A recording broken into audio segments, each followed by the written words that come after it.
우리 오늘 말씀은 갈라디아서 2장 20절에 있는 말씀으로 하나님의 은혜에 감사하며 죽자, 하나님의 은혜에 감사하며 죽자라는 제목으로 하나님 말씀 증거하겠습니다. 1874년도에 지금은 북한 쪽에 있는 황해도에서 김익두라는 사람이 태어났습니다. 김익두는 부모의 가르침 아래 정직하고 바르게 잘 자랐습니다. 그러나 과거 시험에 응시하여 떨어지고 의지하던 아버지가 돌아가시고 친한 친구에게 사기를 당하는 등 인생의 어려움을 겪으며 돌변하기 시작했습니다. 이제 김익두는요, 바르고 정직한 그런 청년이 아니라 유명한 술꾼 망나니가 되어서 지역 사람들의 손가락질을 받는 그런 사람이 되어버렸습니다. 심지어 사람들이 이렇게 했다고 합니다.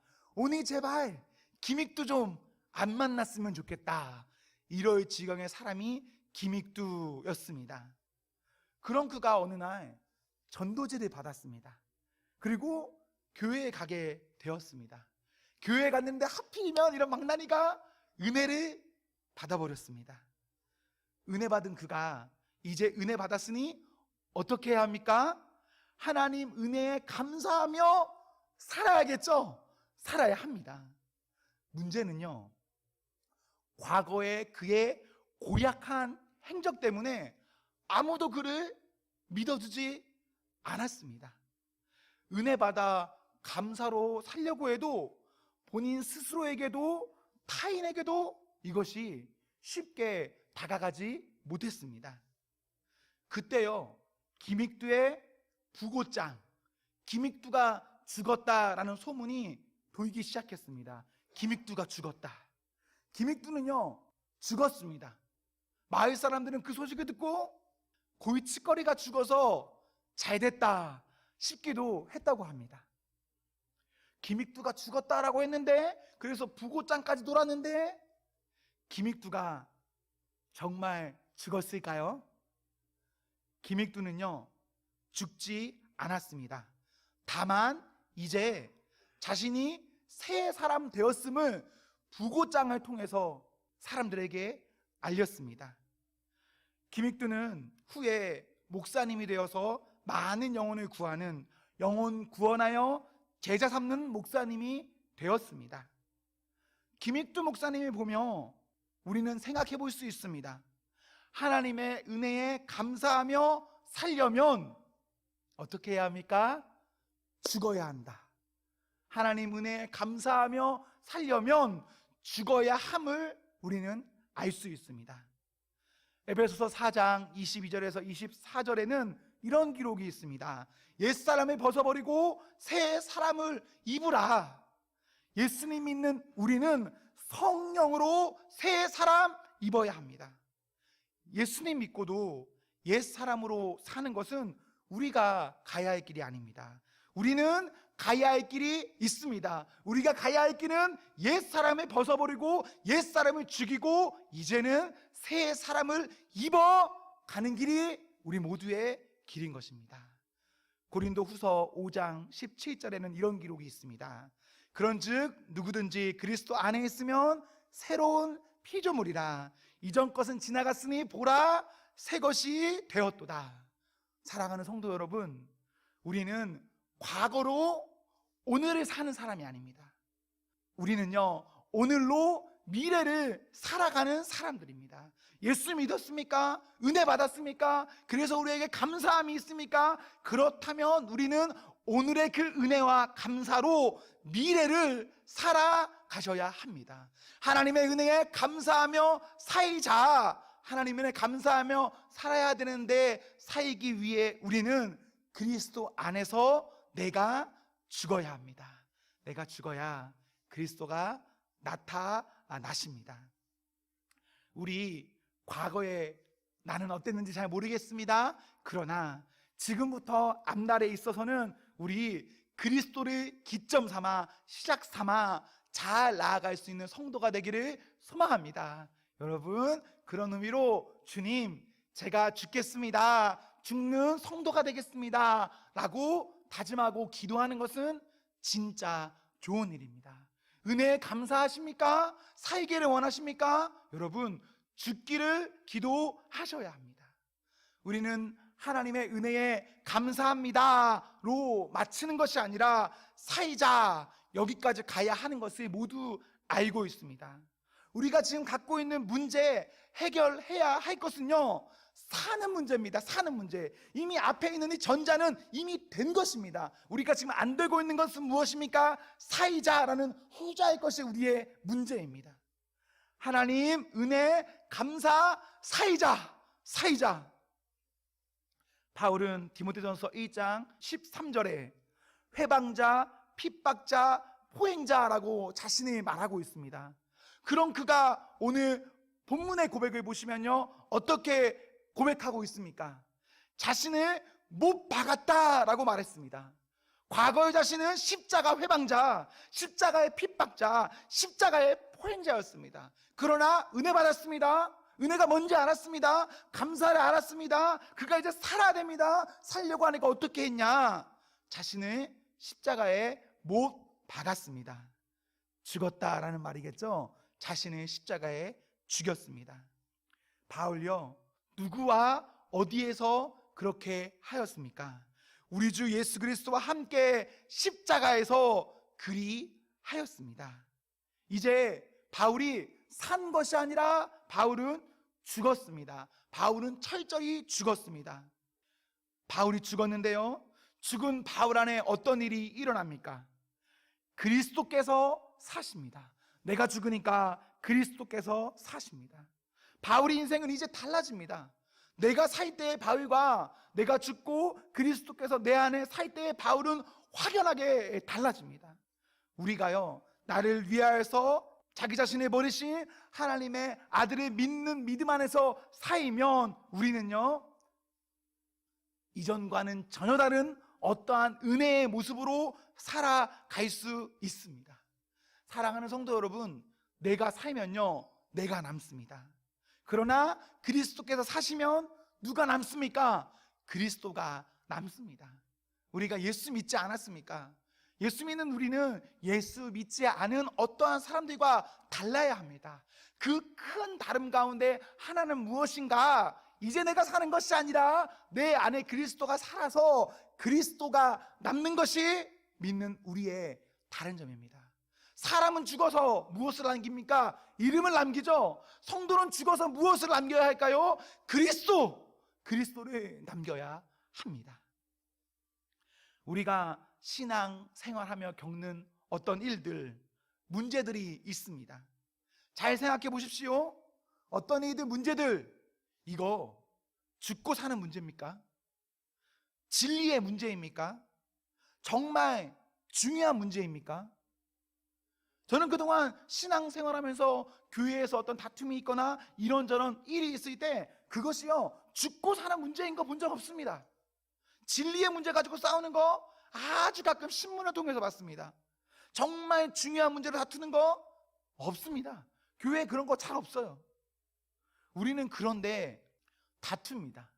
진리를 위해서 다투는 것도 아니고 죽고 사는 문제를 다투는 것도 아니고 정말 중요한 문제가 아님에도 불구하고 우리는 다툽니다. 우리가 왜 다툴까요? 왜 우리에게 문제가 발생할까요? 우리가 이런 이들이 겪는 것은 내가 살아서 생기는 것입니다.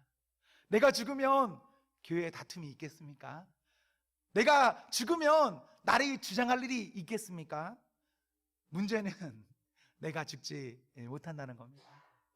우리 교회 안에, 우리 조국교회 안에 그리스도께서 사시면 어떻게 될까요? 교회 안에 이상한 소리가 들릴까요? 그리스도만 교회에 남는데 교회에 찬송 이외에 다른 소리가 나겠습니까? 그러나 현재의 교회들이 보면 교회들에서는 하나님께 찬송 소리가 아니라 이런저런 소리가 울려 퍼지는 것이 사실입니다. 안타깝게도요. 우리 인생, 신앙, 교회 가운데 그리스도께서 사셔야 됩니다.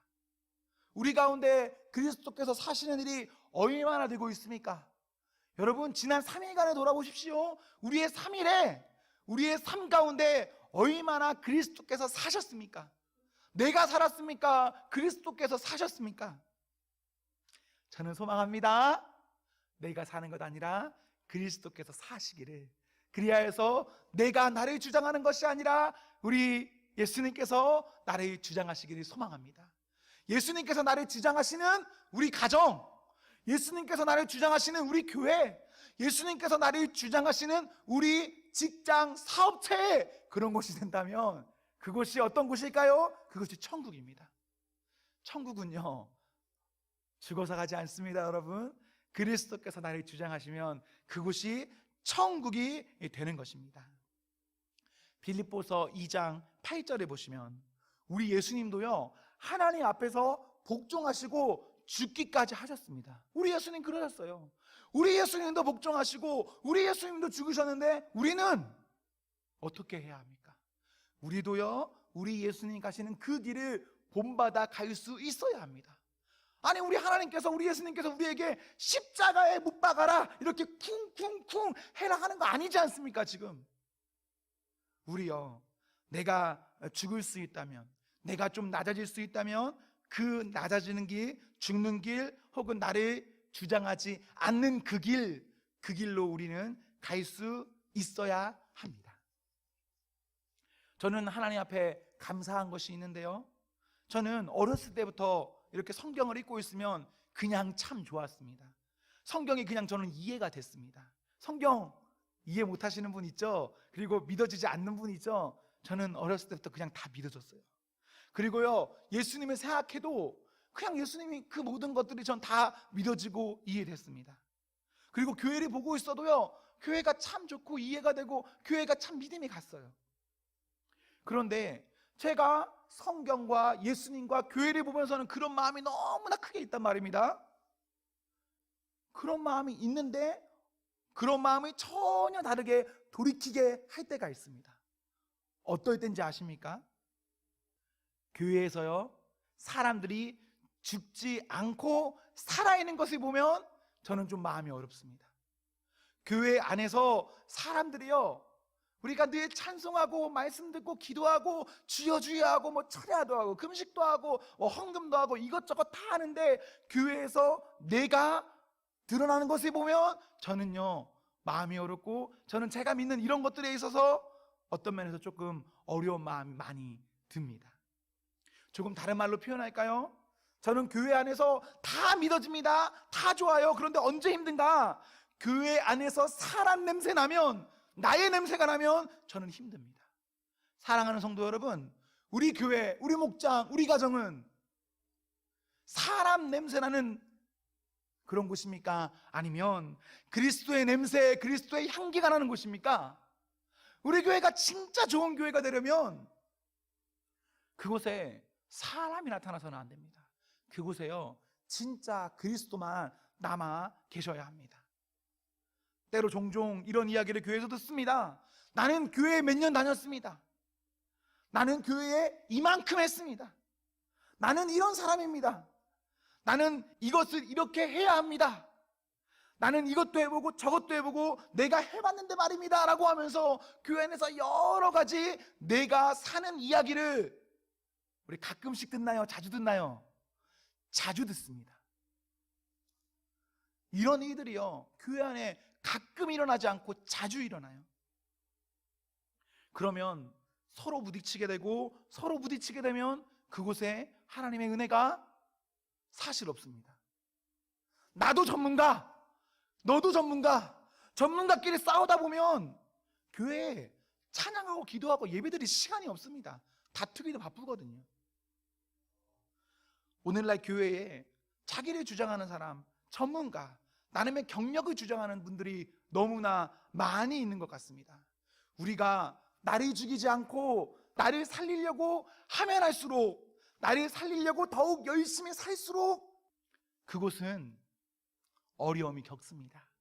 저는 소망합니다. 우리 교회가 나는 죽고 그리스도가 사는, 나는 온유와 겸손한 그런 교회와 성도가 되기를 기원합니다. 아멘. 저도 제 입장에서요, 제가 교회 다니면서 자랑할 게 있을까요? 없을까요? 있습니다. 저도 자랑 굳이 한다면 저는 초등학교 때 이미 하나님 앞에 헌신했습니다를 자랑할 수 있습니다. 그 이후로 내가 8살 때 9살 때 헌신한 이후에 교회 일에 빠지지 않고 충성했습니다. 저 자랑할 만합니다. 신학교에 들어간 지 벌써 20년이 됐다. 자랑할 만합니다. 교회 사역도 어느 정도 잘했다. 저 자랑할 만합니다. 나름 제 곁에 있는 사람들에게 제가 좋은 평판을 들었다. 이것도 저 자랑할 만합니다. 사회에서 평범하게는요, 어떤 것을 전공하고 1만 시간에 그 일을 했다고 하면 그 사람 뭐라고 부를까요? 전문가라고 불러요. 그럼 저를 가지고 저에게 대입한다면 저는 1만 시간 충분히 하고 남을 만큼 했거든요. 그래서 그냥 사회적 평가로 따지면 저 전문가라는 말 들을 수 있거든요. 그런데 이런 식으로 저라든지 혹은 교회의 어떤 사람이라든지 자신이 했던 무엇인가를 말하면서 자기가 살아가면 교회는 은혜가 되지 않습니다. 여러분은 교회 안에서 어떤 성도로 자리 잡고 있습니까? 어떤 성도로 살아가고 있습니까? 여러분, 온유와 겸손한 사람입니까? 아니면 온유와 겸손은 내버려두고 자기 자신을 강하게 주장하는 사람입니까? 어떤 사람이 우리가 되어야 하는지는 우리 다 알고 있어요. 다 알고 있습니다. 그러나 다 아는데 우리는 어떻습니까? 자기를 죽이지 않고 자기를 주장하는, 자기를 살리는데 열심히 다하고 있습니다. 우리 교회가 진짜 좋은 교회가 되려면, 우리 목장이 진짜 살아있는 목장이 되려면 나는 죽고 그리스도가 살아야 우리 교회가 살 수 있습니다. 여러분이 평생 해오던 어떤 일들이 분명 있을 겁니다. 주부로서 평생 해오던 일들이 있죠. 사업하시면서 어떤 해오던 일들이 있죠. 각자가 해오던 어떤 일이 있습니다. 저는 그 일을 전혀 모르겠죠. 그 일에 저는 문외한입니다. 제가 그 일에 가서 그 일에 막 이야기하면서 말하게 되면 어떤 일이 벌어질까요? 배가 산으로 갑니다.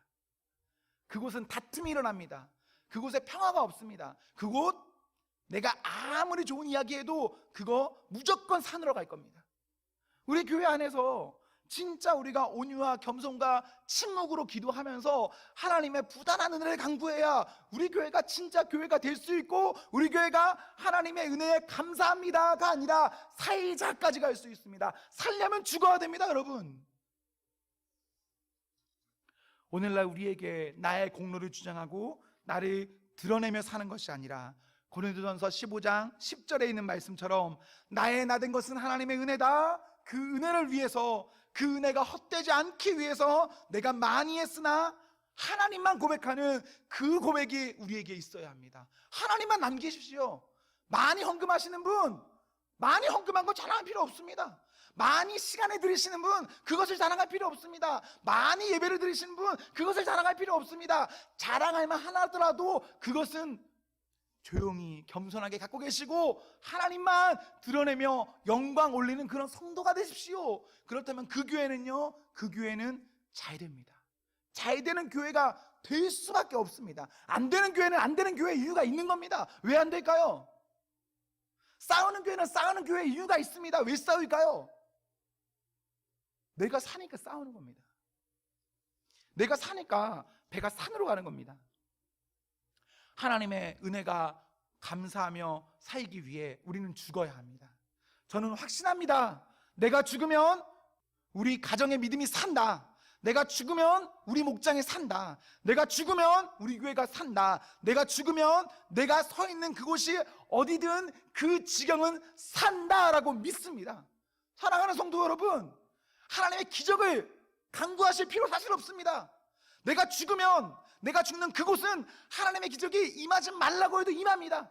하나의 미랄이 땅에 떨어져 썩어 죽으면 살아요. 하나의 미랄이 땅에 떨어져 썩지 않으면 그때 어떻게 되는 겁니까? 기적이 나타나지 않는 겁니다. 미랄이 떨어져 죽으면 기적은 그냥 나타내는 겁니다. 그게 순리입니다. 성도가 하나님 앞에 죽으면 그곳에 역사가 안 일어나겠습니까? 일어나죠. 사랑하는 성도 여러분, 누가 죽어야 될까요? 옆에 있는 김 집사님이? 아니죠. 누가 죽어야 합니까? 내가 죽어야 합니다. 조 목사가 죽어야 하겠죠. 여러분은 누구입니까? 여러분이 죽어야 됩니다. 그러면 우리 교회는 삽니다. 우리 하나님의 은혜에 감사하며 사는 성도가 되기를 기원합니다. 하나님의 은혜에 감사하며 사는 성도 되기 위해서 죽는 성도가 되십시오. 살자 그리고 죽자, 우리의 길은 정해져 있습니다. 이러한 길로 가는 성도가 되기를, 감사하며 살기 위해 죽는 길로 가는 성도가 되기를 기원합니다. 아멘.